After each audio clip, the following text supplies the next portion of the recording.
আমাদেরকে হিজরি বর্ষের 1445 হিজরি সনের শেষ জুমায় মসজিদে আসার তৌফিক দিয়েছেন, আলহামদুলিল্লাহ। আমাদের কাছে বাংলা সনের হিসাব তো থাকে শেষ দিন হিসেবে না, পহেলা মাসের পহেলা দিন হিসেবে থাকে। ইংরেজি মাসের হিসেবে থাকে শেষ এবং শুরু দুই হিসেবেই থাকে, 31 আবার পহেলা জানুয়ারি। কিন্তু আমরা মুসলমান হওয়ার পরেও হিজরি বর্ষ এটার শুরুও স্মরণ রাখি না, প্রয়োজন মনে করি না, শেষটাও স্মরণ রাখি না, প্রয়োজনও মনে করি না। অথচ হিজরি বর্ষের ভেতরে আল্লাহ তাবারক ওয়া তাআলা এত বরকত দিয়েছেন। এটার দ্বারা যেমন মুসলিম উম্মাহের আমলকে নিয়ন্ত্রিত হয়, হিজরি বর্ষ অনুযায়ী সময় ক্ষণ অনুযায়ী যেমন মুসলিমদের গুরুত্বপূর্ণ কিছু আমল আদায় করতে হয়, ঠিক তেমনিভাবে বিগত শতকগুলোতে, বিগত সময়গুলোতে যত দিনপঞ্জি, যত বর্ষ গণনার ক্যালেন্ডার, যত কিছুই উদ্ভাবন করা হয়েছে, তার ভিতরে সবচাইতে তাৎপর্যপূর্ণ, মহিমান্বিত, সাফল্যমণ্ডিত গণনা বর্ষ হলো হিজরি গণনা বর্ষ। সুবহানাল্লাহি ওয়া বিহামদিহি। দুনিয়ার শুরু থেকে নিয়ে অদ্যাবধি পর্যন্ত যতগুলো সভ্যতা আসছে, যত কিছুই উন্নয়নের সূচনা হয়েছে, তার মধ্য থেকে সবচাইতে সুন্দর, সাজানো, গোছানো এবং কম সময়ের ভিতরে যে সভ্যতা গড়ে উঠেছিল সেটা হলো মুসলিম সভ্যতা। 100 বছরেরও কম সময়ে, এইটাকে গণনা করা হয় হিজরি বর্ষ অনুযায়ী। ঈসাইয়ত অনুযায়ী গণনা করা হয়, তবে হিজরি বর্ষকে বাদ দিয়ে ইসলামী সভ্যতার রিমার্ক করা সম্ভব না। আবার যদি যে কোনো উদ্ভাবন, আবিষ্কার, প্রযুক্তি, উন্নতি, অগ্রগতির আতুরঘরের সন্ধান করতে যাওয়া হয়, একেবারে সূচনা লগ্নকে খুঁজে পেতে হয়, তাহলেও হিজরি সনের দরকার। তার কারণ নবী আলাইহিস সালাতু ওয়াস সালামের হিজরত থেকে নিয়ে হিজরি সনের শুরু।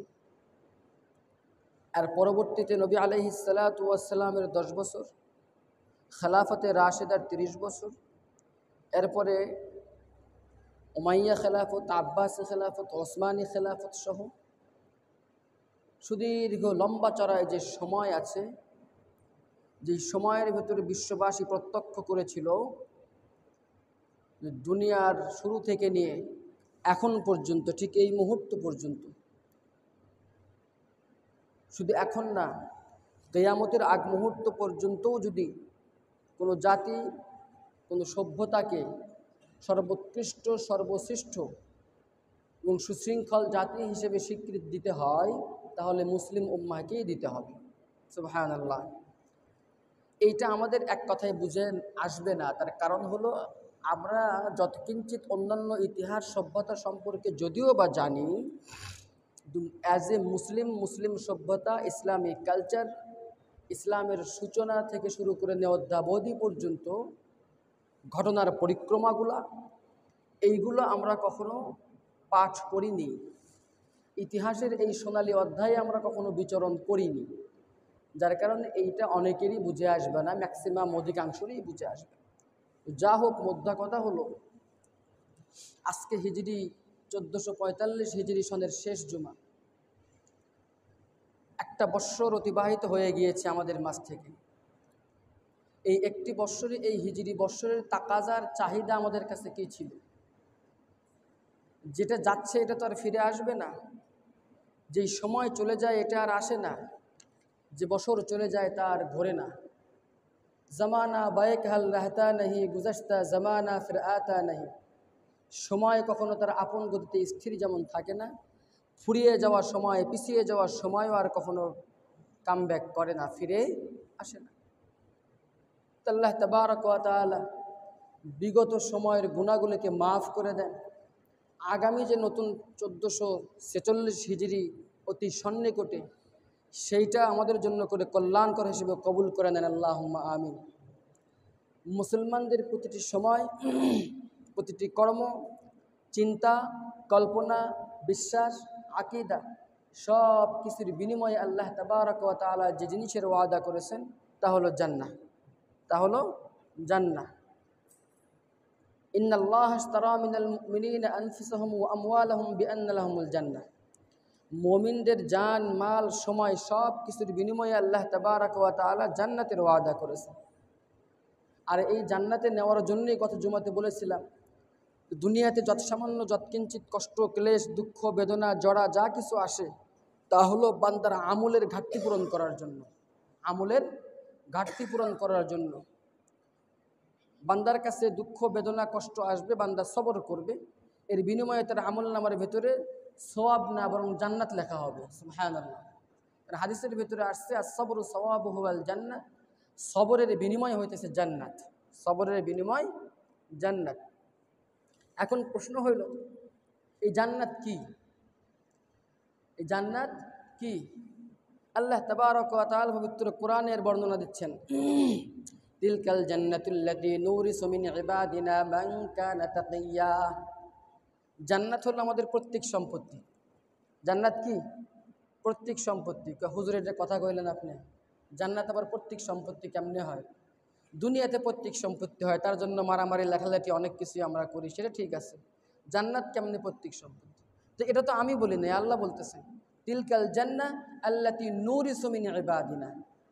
জান্নাত তো সেটাই যেটার ওয়ারিশ হলো আমার ওই সমস্ত বান্দারা, মান কানা তাকিয়্যা, যারা মুত্তাকি, মুমিন, পরহেজগার, খোদাভীরু। সুবহানাল্লাহ। নূরিসু মানে ওয়ারিশ। জান্নাত তো হলো সেই জায়গা যার ওয়ারিশ, যার মিরাস পাবে ওই সমস্ত বান্দারা, মান কানা তাকিয়্যা, যারা খোদা ভীতি অর্জন করে। এখন ওয়ারিশ হইল কেমনে? বনি আদম, নবী আদম আলাইহিস সালাতু ওয়াস সালামের নসল ও যুররিয়া, তাই কিনা? আদম আলাইহিস সালাতু ওয়াস সালাম আদি পিতা, আমাদের আদি পিতা।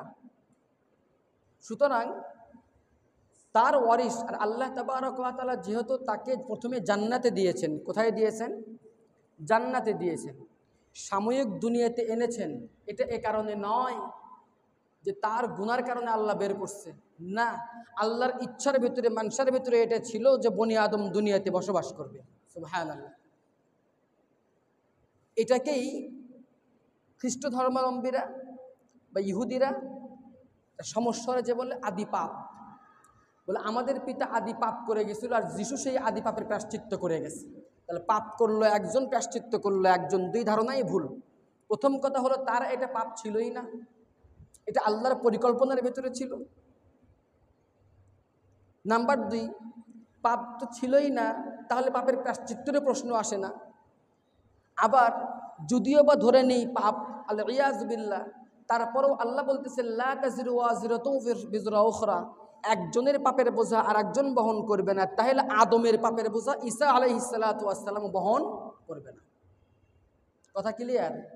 বরং এইটা এই উম্মতের জন্য নিয়ামত। কেমনে? পাপ পঙ্কিলতা কিছুই না, বরং আদম আলাইহিস সালাতু ওয়াস সালামকে তৈরি করে আল্লাহ জান্নাতের বাসিন্দা বানায় দিয়েছেন। সেই সূত্রে বলতেছেন নূরিসু মিন ইবাদিনা মান কানা তাকিয়্যা।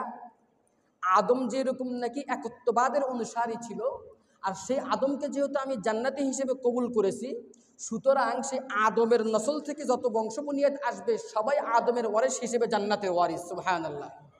কথা বুঝে আসছে? তাইলে আমাদের কনসেপ্ট আর তাদের কনসেপ্ট আলাদা হইল কি না? তারা বলে আদি পাপ, আমরা বলি আদি পাপ না, আদি পুণ্য। আদি পুণ্য, তাই হচ্ছে কি না? আল্লাহ বলতেছেন নূরিসু মিন ইবাদিনা মান কানা তাকিয়্যা। যেহেতু আমাদের আদি পিতাকে আল্লাহ তাবারক ওয়া তাআলা জান্নাতে দিয়ে, জান্নাতের এটা কি বলে, বাইনা রেজিস্ট্রি করে এখন দুনিয়াতে পাঠাইছেন। ইয়া আদামু উসকুন আনতা ওয়া যাওজুকাল জান্নাতা ওয়া কুলা মিনহা, এই যে উসকুন, সাকানা ইয়াসকুনু, মুফাসসিরিনে কিরাম বলেন যে সাকানা ইয়াসকুনু মানে হলো কিছু সময় অবস্থান করা যে কোনো জায়গাতে। আর চিরস্থায়ী বসবাস করার ক্ষেত্রে খুলদ ব্যবহার করা হয়, যে এটা চিরস্থায়ী, এখান থেকে আর বের হবে না। যেমন জান্নাতকে বলা হয় দারুল খুলদ, চিরস্থায়ী আবাসস্থল, যেখান থেকে একবার কেউ ঢুকলে আর বের হবে না। খালিদিনা ফিহা, তাতে চিরস্থায়ী অবস্থান করবে। কিন্তু আল্লাহ কি বলছেন? ইয়া আদম উখলুদ, তা বলেন নাই। ইয়া আদম উসকুন আনতা ওয়া যাওজুকা আল জান্নাহ, হে আদম তুমি এবং তোমার স্ত্রী হাওয়া সাময়িক জান্নাতে বসবাস করো, মাঝখানে দুনিয়ার সফর বাকি আছে। তাইলে পাপ হইল নাকি আল্লাহ তাবারক ওয়া তাআলার পরিকল্পনা হইল? কোনটা? পরিকল্পনা ছিল এইটা, বোঝার ভুল। সুতরাং জান্নাত আমাদের প্রত্যেক সম্পত্তি। এখন আরেকটা প্রশ্ন হইতে পারে যে হুজুর, দুনিয়ার ইমানদার গায়রে ইমানদার সব ধরনের লোকই তো আদমের সন্তান, তাই কি না? তাইলে হিসেবে তারাও তো ওয়ারিস, তারাও তো ওয়ারিস। আল্লাহ তাআলা শর্ত লাগায় দিয়েছেন, ইবাদিনা মান কানা তাকিয়া, আদমের সন্তানদের মধ্য থেকে তারাই হলো এই জান্নাতের ওয়ারিস, তারাই এই প্রত্যেক সম্পত্তি পাবে যারা মুত্তাকি, অর্থাৎ যারা ঈমান এনেছে, যারা আদমের শরিয়া অনুযায়ী, আদমের একত্ববাদের দাওয়াত অনুযায়ী যারা নিজের জিন্দেগি যাপন করেছে, তারাই আদমের বংশ বুনিয়াদ হিসেবে গণ্য হবে, তারাই আদমের উত্তরসূরি। এর আরেকটা প্রমাণ নেন, ক্বালা ইয়া নূহ ইন্নাহু লাইসা মিন আহলিক ইন্নাহু আমালুন গায়রু সালিহ ফালা তাসআল লিমা লাইসা লাকা বিহি ইলম ইন্নী আ'ইযুকা আন তাকুনা মিনাল জাহিলিন। নূহ আলাইহিস সালাতু ওয়াস সালামের সময়ে প্লাবন আসলো, আমরা সবাই জানি। এই প্লাবনের ভিতরে নূহ আলাইহিস সালাতু ওয়াস সালামের একটা ছেলে ছিল যে ঈমান আনে নাই, ঈমান আনে নাই। বাবা কিস্তি বানাইছে, নৌকা বানাইছে, প্লাবনও শুরু হয়ে গেছে। ছেলে হাবুডুবু খাইতেছে, বাপ স্বাভাবিক পিতৃস্নেহ স্নেহ যেটা জেগে উঠছে, যে সন্তানকে ডাকতেছে, আসো, ইয়া বুনাইয়া ইরকাম মা'ানা, আদর করে ডাক দিচ্ছেন, ইয়া বুনাইয়া, হে আমার সন্তান, আদরের সন্তান, তোমাকে আমি লালন পালন করছি, ইরকাম মা'ানা, আমাদের সাথে এই কিস্তিতে উঠে পড়ো, তাইলে তুমি বেঁচে যাবা। কিন্তু সে মুমিন ছিল না, পিতার ধর্মের উপরে সে ঈমান আনে নাই, পিতার একত্ববাদের উপরে সে ঈমান আনে নাই। সাথে সাথে আল্লাহ সুবহানাহু ওয়া তাআলা ডাক দিচ্ছেন, ইয়া নূহ ইন্নাহু লাইসা মিন আহলিক, এইটা তোমার পরিবার নয়। কি নয়? পরিবার নয়। পরিবার নয় মানে ঔরস সূত্রে পিতা, সে তারই স্ত্রীর গর্ভে তারই ঔরসে জন্মগ্রহণ করছে, তাহলে তার পরিবার না কেমনে? আসলে ইসলামে সম্পর্কের মূল থিওরি হলো, মূল সূত্র হলো ঈমান আর গায়রে ঈমান। কথা বুঝাইতে পারছি? আপনার সাথে আমার সম্পর্ক, আমার প্রতিবেশীর সাথে আমার সম্পর্ক, ভাইয়ের সাথে ভাইয়ের সম্পর্ক, রাষ্ট্রের সাথে রাষ্ট্রের সম্পর্ক, ব্যক্তির সাথে ব্যক্তির সম্পর্ক ডিপেন্ড করবে, নির্ভর করবে ঈমানের উপরে। কিসের উপরে? ঈমানের উপরে। উদাহরণ আরেকটা নেন, বদর যুদ্ধের ভিতরে বাপ আর বেটা মুখোমুখি, বাপে মুসলমানদের দলে, বেটায় কাফেরদের দলে, বেটায় কাফেরদের দলে।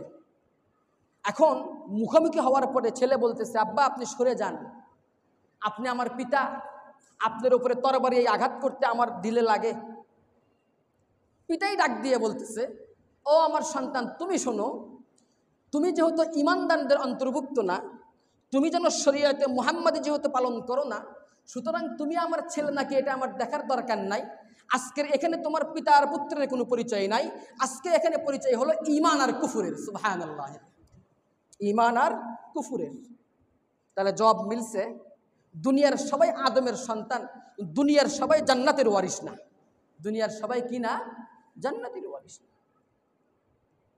এখন তার অর্থ এরকম না যে কেউ চেষ্টা করলে জান্নাত যেতে পারবে। হ্যাঁ, তারা ঈমান আনলে যেতে পারবে, তবে ঈমান না আনা পর্যন্ত নয়।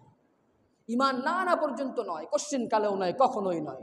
যার কারণে আল্লাহ মুমিনদেরকেও বারবার বলছেন যে তোমাদের কর্মের ভিতরে যেন শিরিক না ঢুকে যায়। মুশরিক কুফফারদের ব্যাপারে তো আমার কোনো ক্ষমাই নাই। ইন্নাল্লাহা লা ইয়াগফিরু আন ইউশরাকা বিহি ওয়া ইয়াগফিরু মা দুনা যালিকা লিমান ইয়াশা।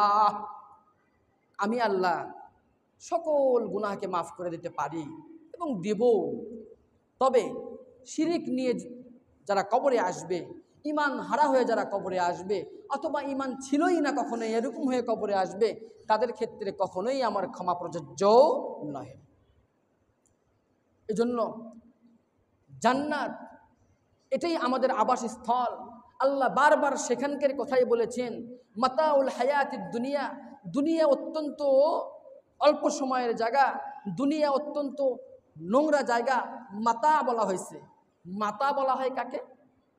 মাতা বলা হয়, মুফাসসিরিনে কেরাম বলতেছেন, আমরা বাসা বাড়িতে অথবা মোটর সাইকেলের সিপারের ভেতরে, সাইকেলের পেছনে, সিটের পেছনে কিছু টানার ন্যাকড়া রাখি কিনা? এই ন্যাকড়া দিয়ে আমরা কি চাকা মুছি, ধুলা পড়লে ধুলা মুছি, মোবাইল টবেল মুছি, এরকম এই টাইপের। অর্থাৎ এক কথাই ওইটা প্রয়োজনের অতিরিক্ত তো হয়েছেই, হওয়ার পরে কোনো কিছু মোছার কাজে লাগছে, ওইটা হারায় গেলেও আফসোস নাই, ফুরে গেলেও আফসোস নাই, আছে। এই সাইকেল মোছা টানা, অথবা মেয়েরা অনেক সময় পাতিল নামানোর সময় যে নুসুনি নেয়, এই আগে দেখছি, এখন তো রাইস কুকারে ভাত রান্না করে, ওটা আর ধোয়াও লাগে না, মোছাও লাগে না, খালি ঢুকে দিলেই হয়ে যায়।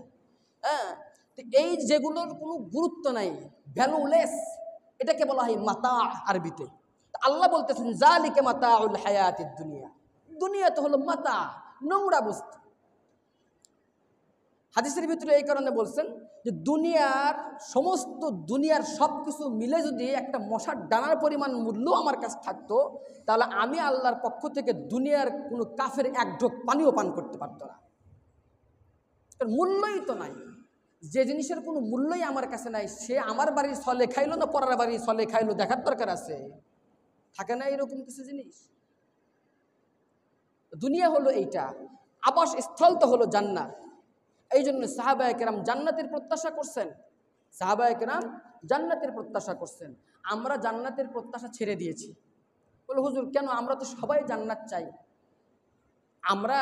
আমাদের চাওয়ার সাহাবায়ে কেরামের চাওয়ার ভিতরে পার্থক্য ছিল, আমাদের চাওয়ার সাহাবায়ে কেরামের চাওয়ার ভিতরে তফাৎ ছিল।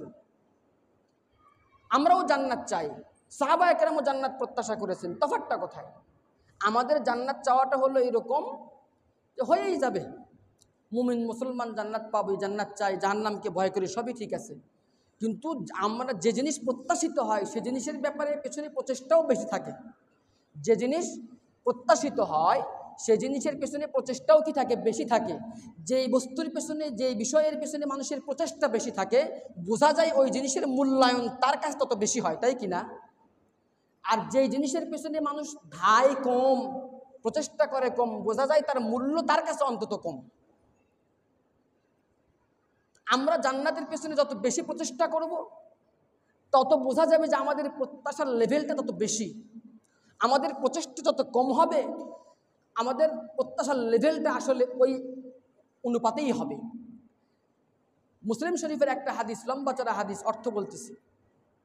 এক ব্যক্তি বাড়ির দেওয়াল সোজা করবে, সোজা করতে গিয়ে একজন ইহুদির একটা খেজুর গাছ সীমানার ভেতরে পড়ে গেছে। কার ভেতরে পড়ে গেছে? সীমানার ভেতরে পড়ে গেছে, দেওয়ালটা সোজা করতে পারছে না। তো ওই সাহাবী নবী আলাইহিস সালাতু ওয়াস সালামের কাছে গিয়েছেন, আয় আল্লাহর নবী, এই গাছটা যদি সে আমাকে দিয়ে দেয় অথবা সে নিজে কেটে নেয়, তাহলে আমি আমার এই পাঁচিলটা সোজা করতে পারি। নবী আলাইহিস সালাতু ওয়াস সালাম সরাসরি ওই ইহুদিকে প্রস্তাব দিয়েছেন, তুমি হয় তাকে এটা দিয়ে দাও অথবা তার কাছে এটা বিক্রি করো, যেন সে তার পাঁচিলটাকে সোজা করতে পারে। ইহুদি নারাজ, কোনো ক্রমেই না। নবী আলাইহিস সালাতু ওয়াস সালামের মতো মানুষ তাকে তশকিল করতেছে, হালতে রাজি নাই। তারপরে নবী আলাইহিস সালাতু ওয়াস সালাম তবুও বললেন, জান্নাতের একটি খেজুর গাছের বিনিময়ে এই খেজুর গাছ ক্রয় করবে এমন কেউ আসো নাকি? সাহাবায়ে কেরামের মজলিসে কি বললেন? জান্নাতের ভিতরে একটি খেজুর গাছের বিনিময়ে দুনিয়ার এই খেজুর গাছ ক্রয় করে এই মুসলমান সাহাবীকে হাদিয়া করে দিবে, তোহফা করে দিবে, এরকম কেউ আছো নাকি? একজন সাহাবী দাঁড়ায় গিয়েছে, এরপরে এই সাহাবী তাকে তশকিল করা শুরু করছে। না, কোনো মতেই রাজি হয় না। দাম বলতেছে, দাম বাড়াইতেছে, দাম বাড়াইতেছে, বলতে বলতে লাস্টে বলছে, ঠিক আছে শোনো, আমার একটা বাগান আছে, যেই বাগানের ভেতরে খেজুর গাছের সংখ্যা 600, 1 নয়, 2 নয়, 6 নয়, কয়শো? 600। তৎকালীন আরব সমাজের ধনাঢ্য ব্যক্তি তারাই ছিলেন, প্রভাবশালী ব্যক্তি তারাই ছিলেন। শৌর্য বীর্যের প্রতীক তাদেরই ছিল যাদের অন্যান্য সম্পদের সাথে নামি দামি খেজুরের বাগানও ছিল। তো যখন 600 খেজুর গাছের বিনিময়ে একটা বাগান দিতে চাইছে, বলে শোনো, শুধু তাই না, এই বাগানের ভিতরে একটি মিষ্টি পানির ঝর্ণাও রয়েছে, মিষ্টি পানির ঝর্ণাও রয়েছে। সাধারণত বাগান যেখানে থাকবে সেচ দিতে হবে, সেখানে যারা পরিচর্যা করবে তাদের খাবার পানির প্রয়োজন হয়। আরব সমাজ, আরব ভূমি, মরুভূমি, এত কিছুর বিনিময়ে সে কী করছে, রাজি হয়ে গেছে। তখন নবী আলাইহিস সালাতু ওয়াস সালামকে বললেন, আয় আল্লাহর নবী, আমি 600 খেজুর গাছের একটা বাগানের বিনিময়ে এই ইহুদির থেকে এই গাছটা আমি ক্রয় করে নিয়েছি। ওনার সাহাবীর নাম ছিল আবু দাহদা। কি ছিল? আবু দাহদা। আবু দাহদা, শুনে রাখো, জান্নাতের ভিতরে তোমার জন্য খেজুর গাছ তৈরি হয়ে গিয়েছে। সুবহানাল্লাহ। এরপরে উনি রওনা দিয়েছেন, যেহেতু ওই বাগানের ভিতরে উম্মু দাহদা তার পরিবার ওখানে আছে। বাগানে যে বাগানে ঢোকেন নাই, বাগানের সীমানার বাহির থেকে ডাক দিচ্ছেন, ইয়া উম্মু দাহদা উখরুজি, ইয়া উম্মু দাহদা, হে আমার স্ত্রী উম্মু দাহদা, আমার সন্তানের মা, বের হও। এই বাগানের বিনিময়ে আমি একটা সওদা করেছি, জান্নাতের সওদা করেছি। স্ত্রী আর কিছুই বলে নাই। কেমন স্ত্রী? বলছেন, মাশাআল্লাহ, কত সুন্দর না বিনিময় আপনি করেছেন। সুবহানাল্লাহ। দেখছেন স্ত্রীর বাক্য? আমাদের স্ত্রী হলে কী করতো? তোমার মতো ব্যাকল দেশ আসেনি, এই বাগুনটা যে নিয়ে আসতো, এই কয়টা কেজিলা দেখেও আনো নাই, এই যে ফুটা, বলে কিনা? হ্যাঁ। অথচ 600 খেজুরের গাছের একটা বাগান দিয়ে দিল, অথচ সাথে সাথে বলতেছে, ইয়া আবা দাদা, আপনি খুব উত্তম বিনিময় করেছেন, খুব সুন্দর বিনিময় করেছেন। কিসের জন্য করেছে এটা ভাই? জান্নাতের জন্য। তার কারণ আমার নামে খেজুর গাছ, জান্নাতের ভিতরে একটা খেজুর গাছ হওয়া মানে আমার জন্য আল্লাহর নবী জান্নাতের ঘোষণা দিয়েই দিলেন প্রায়, তাই কি না? তো এই সাহাবী যখন ইন্তেকাল করলেন, নবী আলাইহিস সালাতু ওয়াস সালাম মুস্কি হেসে বললেন, আবু দাহদার খেজুর গাছে অনেক খেজুর ধরেছে, থোকা থোকা খেজুর ধরেছে। সুবহানাল্লাহ। সাহাবায়ে কেরামের জান্নাতের প্রত্যাশা তো এমন ছিল, সাহাবায়ে কেরামের জান্নাতের প্রত্যাশা এমন ছিল, প্রত্যাশার লেভেল যত উঁচু হয় তার প্রচেষ্টা তত বেশি হয়, প্রত্যাশার লেভেল যত কম হয় প্রচেষ্টা কম হয়। আর মানুষের প্রচেষ্টার ওপরেই তার চাহাতকৃত বস্তুর মূল্যায়ন হয়, তাই কি না? তো আমাদের জান্নাতের প্রত্যাশা আর সাহাবায়ে কেরামের জান্নাতের প্রত্যাশার ভিতরে কম বেশি আছে কি না? তারপরেও আমরা কেউ জান্নাত চায় না এমন কেউ নাই। আল্লাহ তাবারক ওয়া তাআলা সবাইকে জান্নাতের অধিবাসী হিসেবে কবুল করে নেয়। আনাস ইবনে মালিক রাদিয়াল্লাহু তাআলা আনহু বলেন, রাসূল পাক সাল্লাল্লাহু আলাইহি ওয়াসাল্লাম বলেছেন, মান সাআলাল্লাহাল জান্নাতা সালাস মাররাত, যে ব্যক্তি আল্লাহর কাছে 3 বার জান্নাত চায় ইখলাসের সাথে, কয়বার? মাত্র 3 বার জান্নাত চায়। আল্লাহুম্মা ইন্নী আসআলুকাল জান্নাহ, অথবা আরবি পারে না বান্দা, বাংলায় বলে, আল্লাহ আমাকে তুমি জান্নাত দিয়ে দাও। কয়বার চাই? 3 বার চাই। তিরমিজি শরীফের হাদিস। ক্বালাতিল জান্নাহ, তখন তার এই দোয়াটা আল্লাহ যেমন শোনে, জান্নাতও তেমন শোনে। জান্নাত তখন আল্লাহকে ডাক দিয়ে বলে, আল্লাহুম্মা দিখিলহুল জান্নাহ, আয় আল্লাহ, এই বেচারা আমাকে প্রত্যাশা করতেছে, আমাকে চাইতেছে, আপনি তাকে আমার মাঝে ঢুকায় দেন। কত সুন্দর কথা। আমরা তো দোয়াটা নিজে করি না, জান্নাতও তো চাই না, যেটুকু দোয়া টোয়া চাই হুজুরের কাছে আর একজনের কাছে, তাই কি না? অথচ কত সোজা কথা। শুধু তাই না, ওমান ইস্তাজারা মিনান নারি সালাস মাররাত, যে ব্যক্তি জাহান্নাম থেকে ন্যূনতম 3 বার পানাহ চায়, আল্লাহুম্মা আজিরনি মিনান নার, আয় আল্লাহ আমাকে জাহান্নাম থেকে মুক্তি দিয়ে দেন। আরবিতে বলুক অথবা বাংলায় বলুক, যে যে ভাষার অধিকারী সে ভাষায় বলুক, কোনো অসুবিধা নাই, কিন্তু বলুক। ক্বালাতিন নার আল্লাহুম্মা আজিরহু মিনান নার, আল্লাহকে ডাক দিয়ে তখন জাহান্নাম বলে, আল্লাহ আপনার এই বান্দা আমার ভয়াবহ আযাব থেকে আপনার কাছে পানাহ চাইতেছে, আপনি তাকে আমার থেকে মুক্তি দিয়ে দেন, আপনি তাকে আমার থেকে মুক্তি দিয়ে দেন। জান্নাত প্রত্যাশা করতে হবে, জান্নাত প্রত্যাশিত বস্তু, জান্নাত চাওয়ার জিনিস। শুধু তাই না, নবী আলাইহিস সালাতু ওয়াস সালাম কি বলছেন, যখন তোমরা চাও, ফাইজা সাআলতুমুল্লাহা ফাসালুহু ফিরদাউস, যখন তোমরা আল্লাহর কাছে জান্নাত চাইবা তখন তোমরা যেন তেন জান্নাত চাবা না, জান্নাতুল ফিরদাউস চাইবা, জান্নাতুল ফিরদাউস চাইবা। এখন তাহলে জান্নাত কি? বলে আমাদের প্রত্যেক সম্পত্তি। জান্নাতের প্রত্যাশা করা আমাদের জন্য অতীব জরুরি। আল্লাহ আমাদেরকে তৈরিই করছেন জান্নাতের জন্য, তৈরিই করছেন জান্নাতের জন্য। এখন জান্নাতের পরিচয় কি? জান্নাতের পরিধি কতটুকু, জান্নাতের এরিয়া কতটুকু? আল্লাহ তাআলা পবিত্র কোরআনে বলতেছেন, সাবিকু ইলা মাগফিরাতিম মির রাব্বিকুম ওয়া জান্নাতিন আরদুহা কাআরদিস সামাই ওয়াল আরদ উইদ্দাত লিল্লাযিনা আমানু বিল্লাহি ওয়া রুসুলিহি। তোমরা আল্লাহর ক্ষমার দিকে অগ্রসর হও এবং জান্নাতের দিকে অগ্রসর হও। কোন জান্নাত? যেটার প্রশস্ততা, যেটার আয়তন, যেটার পরিধি আসমান এবং জমিনের পরিধির সমান। সুবহানাল্লাহ। এইটা আমাদের বোঝার জন্য দিছে। কেন? আমরা যখন নিচ থেকে আসমান পানে চাই, কোনো সীমানা দেখতে পাই, আসমানের উচ্চতাকে আমরা মাপতে পারি? পারি না। আমরা এখান থেকে যখন ওইদিকে তাকাই, মনে হয় আসমানটা ওইদিকে নামায় পড়ছে, আসলে কি নেমে গেছে? তা কিন্তু না। আসমান কি কোনো আসলে একটা বস্তু যে শুধু পৃথিবীকে ছায়া দিয়ে আছে এরকম? তাও তো না। তাহলে আসমানের পরিধি কত? বলে মহাকাশের যেখান থেকেই আপনি অবস্থান করেন না কেন, আকাশ এরকমই দেখা যায় সব জায়গাতেই, তাই কি না? তার মানে শুধু পৃথিবীকে আচ্ছাদন করে আছে আসমান, পৃথিবী ব্যাসার্ধ মতোই এতটুকুই আসমান, তাই কি না? আসমান কত বড়, এর দূরতম সীমানা আজও পর্যন্ত বের করতে পারে না, যেখানে আলোকবর্ষ ছাড়া কোনো গণনা করা যায় না। আলোকবর্ষ, আলোর গতিতে আপনি সীমানা নির্ধারণ করতে হয়, হয় কি না? তাহলে আল্লাহ কি বলতেছেন? কারদিস সামাই ওয়াল আরদ, আসমান আর জমিনের যে পরিধি আর প্রশস্ততা আছে, এই পরিমাণ জান্নাতের প্রশস্ততা। সুবহানাল্লাহি ওয়া বিহামদিহি। এখন আসমানের ভিতরে কত কি আছে? Galaxy, milky way, black hole, এই সেই আছে না? তার 5% তো এখন আবিষ্কার হয়। এত বিশাল পরিধির জান্নাতকে আল্লাহ সুবহানাহু ওয়া তাআলা মুমিন বান্দাদের জন্য, কাদের জন্য? উইদ্দাত লিল্লাযিনা আমানু বিল্লাহি ওয়া রাসূলিহি, তাদের জন্যই প্রস্তুত করে রাখা হয়েছে যারা আদমের শরীয়তের উপরে ঈমান আনে। বনি আদম ঠিক আছে, কিন্তু ঈমান আনতে হবে। আমানু বিল্লাহি ওয়া রাসূলি, আল্লাহর উপরে এবং তার রাসূলগণের উপরে। আমানু বিল্লাহি ওয়া রাসূলি যালিকা ফাদলুল্লাহি ইউতিহি মান ইয়াশা। আর এই জান্নাত এমন না যে যে কোনো চাইলে কাকে দিয়ে যাওয়া যায়, বরং আল্লাহ যাকে দিবেন। যালিকা ফাদলুল্লাহ ইউতিহি মান ইয়াশা। জান্নাতের সার্টিফিকেট বিক্রি করার মতো কোনো বিষয় না। যে এরকম 16 শতকের 17 শতকের পাদ্রীরা জান্নাতের সার্টিফিকেট বিক্রি করতে টাকার বিনিময়ে, পয়সার বিনিময়ে, টাকার বিনিময়ে, পয়সার বিনিময়ে কি করত? জান্নাত বিক্রি করত, পাপ মোচন করত। এরকম কোনো বিষয় না, বরং আল্লাহ যাকে দিবেন, যালিকা ফাদলুল্লাহ, এইটা হলো আল্লাহর অনুগ্রহ। ইউতিহি মান ইয়াশা, তিনি যাকে চাবেন তাকেই দিবেন, তিনি যাকে চাবেন তাকেই দিবেন। আল্লাহ তাবারাকা ওয়া তাআলা আমাদের সবাইকে জান্নাতের জন্য করে কবুল করে নিক, আল্লাহুম্মা আমিন।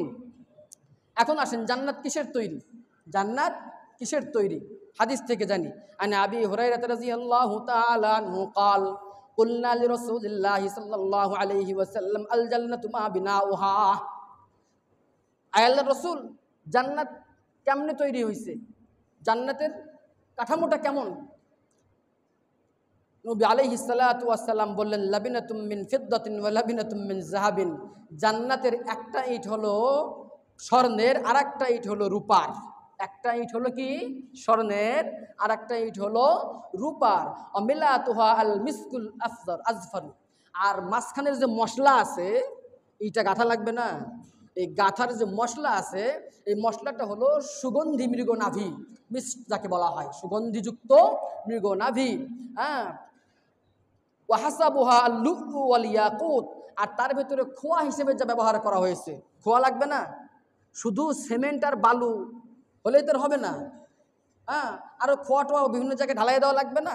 তো এর উপাদান হলো সেটা কি? আল ইয়াকুত ওয়াল লু'লু। ইয়াকুত এবং লু'লু মানে হলো মুক্তা, দামি মণি। মুক্তাটা হলো এইটার মশলার উপকরণ। দামি মণি, মুক্তা হলো কি? মশলার উপকরণ।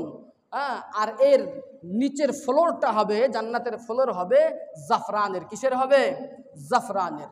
এটা কল্পনাও করতে পারবেন, এটা আল্লাহ রাসূল সাল্লাল্লাহু আলাইহি ওয়াসাল্লাম বলেই দিয়েছেন, মা লা আইনুন রাআত ওয়ালা উযুনুন সামিআত ওয়ালা খাতারা আলা কলবি বাশার। দুনিয়াতে বহুত উঁচু উঁচু কোয়ালিটি সম্পন্ন 5 স্টার, 6 স্টার, 7 স্টার হোটেল তৈরি হয়ে গেছে, হয়েছে না? অনেক দামি দামি জিনিস সেখানে ব্যবহার করা হয়েছে।